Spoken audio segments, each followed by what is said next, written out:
Here we are again then, it's year 2 and the people of Market Bosworth are again gathering to dig test pits across their town. Last year we had some very exciting new discoveries about the town, especially the town's early history that we hope to follow up this year, and we're really looking forward to seeing what turns up in year 2. My name's Carenza Lewis. I'm an archaeologist. I'm a university professor at the University of Lincoln, and I used to be a presenter on Channel 4's Time Team.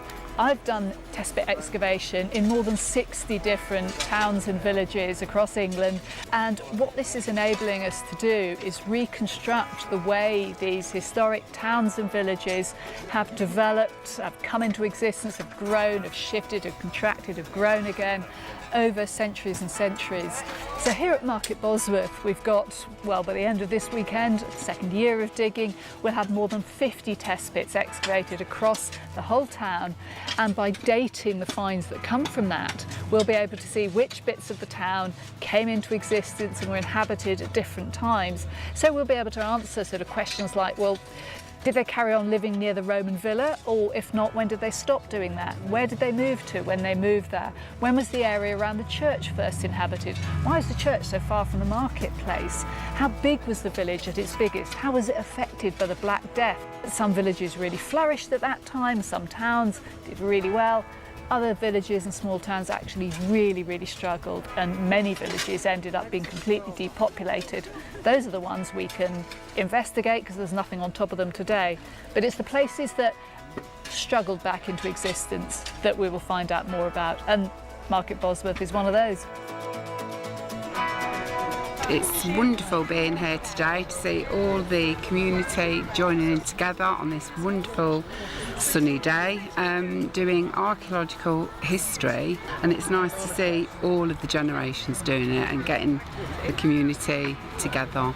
I think it's fantastic, and I just hope that it continues and expands all over. It'd be brilliant. So it's really great to see all the young archaeologists here today. They're so enthusiastic and they've got such a passion and enjoyment for digging a test pit in such a great community and project that's going on. Myself, I think it's really important that you get the young archaeologists here because it was one of the first things that I did when I was 7 and I joined. I did test pitting at Charnwood Roots and all over the other local area. I did field walking at Bosworth Battlefield really locally, and now I'm actually doing a degree in archaeology. And I worked with the University of Leicester Archaeological Services for 40 weeks to do a placement with them. But still the Yaks remain a brilliant part of a local community that's helping kids to love and understand their history. The people here that are digging the test pits are mainly finding flint as a general background material, and a lot of the bits and pieces they'll be picking up are waste debitage from manufacture.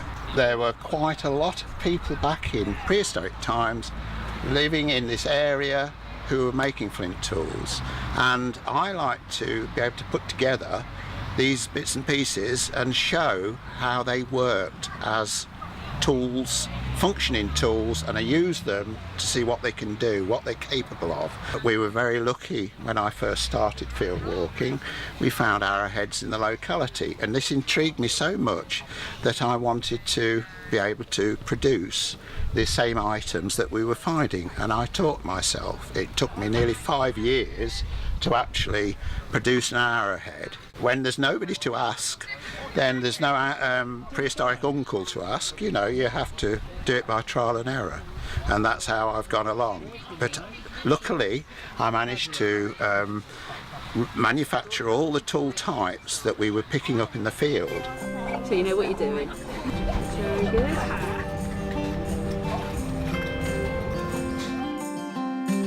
Hi, we're digging here on test pit 39 and we're in the back garden of the Black Horse restaurant Market Bosworth. We've been here since about 10:30 this morning, and the ground, thanks to the heat wave, is extremely dry. And as you can see, we're digging out really huge, large clumps of earth, and it's absolutely hard work going through it all. But you never know what you're going to find, so you just have to keep squashing it, because you could find that really important piece of Roman pottery maybe, or glassware, or some of the stuff that we've been finding, which is a lot of Victorian. We think we found some greyware. Yes, I found a little bit of pottery, lots of glass, and obviously the tooth.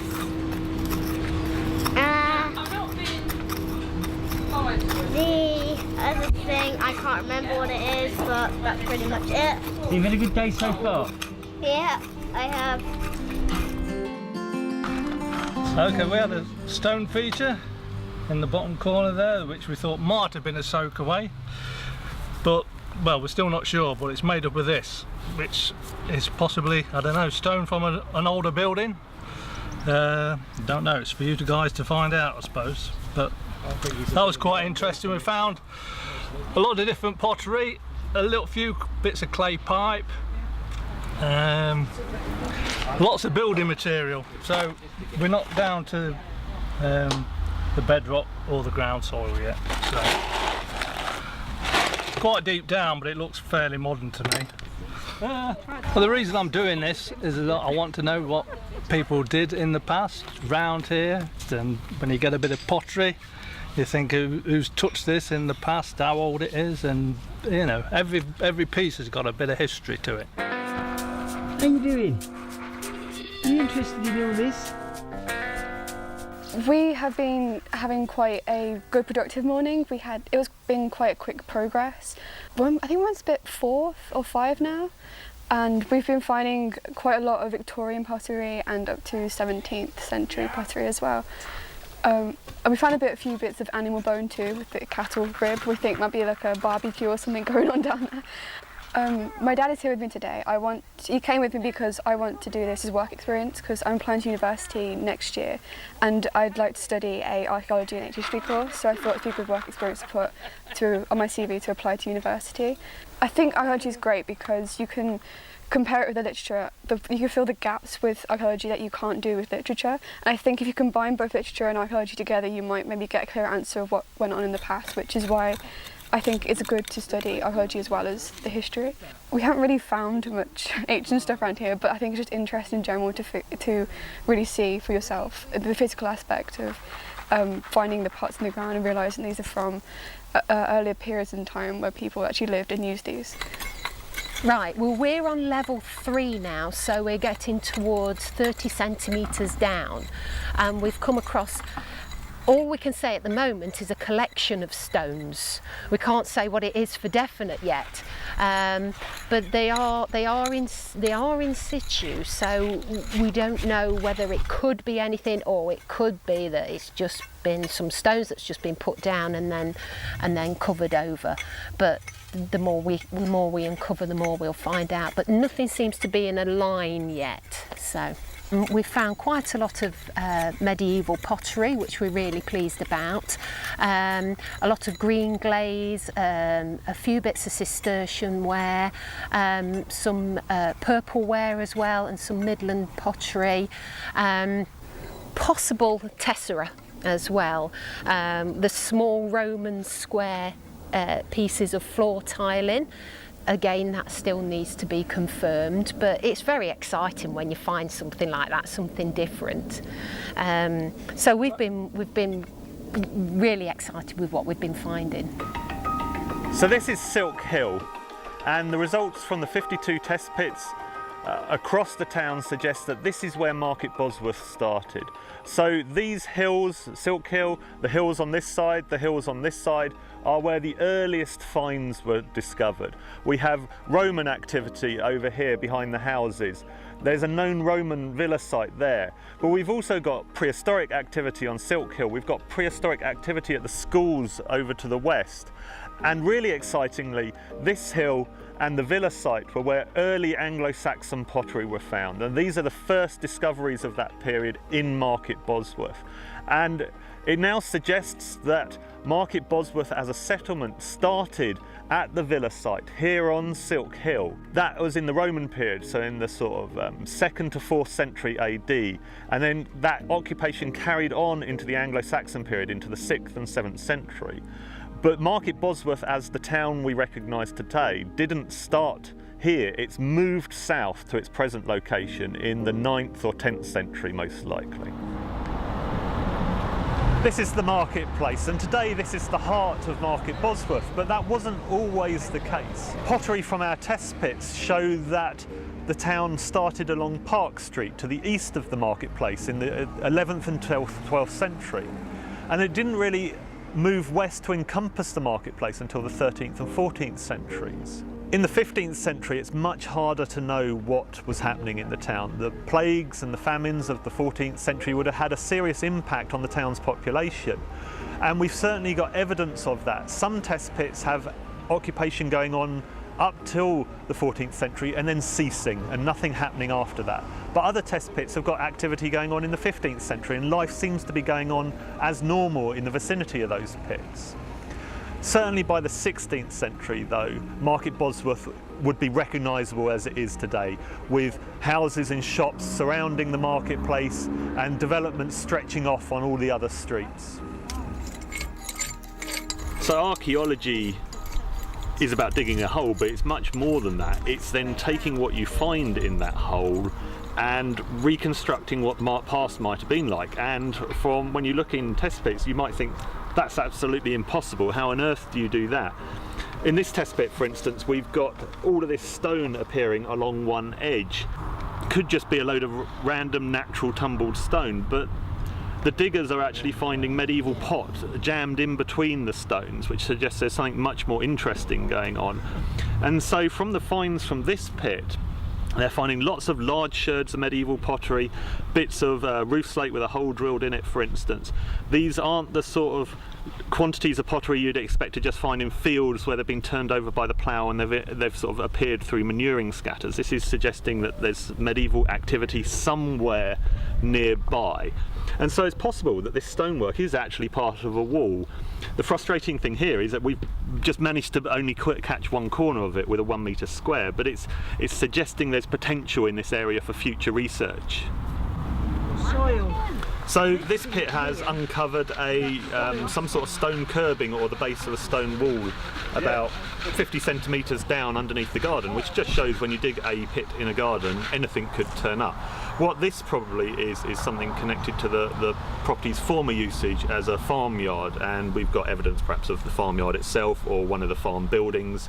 The finds they've been recovering are mostly sort of 18th, 19th century material. That was the stuff I've seen so far. But hopefully they've still got a bit further to go down in this pit. Hopefully we'll get back underneath this farmyard and find out how old it was as well. So one of the things that I really enjoy about finds processing is that you're getting to see the finds from the site all over. If you're in the test pit, you're usually seeing the finds from the one test pit or the one area that you're working on. With finds processing, you're getting an overall view of everything that's coming out, and it's really great because you can see the differences in what's coming out from different test pits and different spit levels as well, so you can see how things change the deeper they're going down.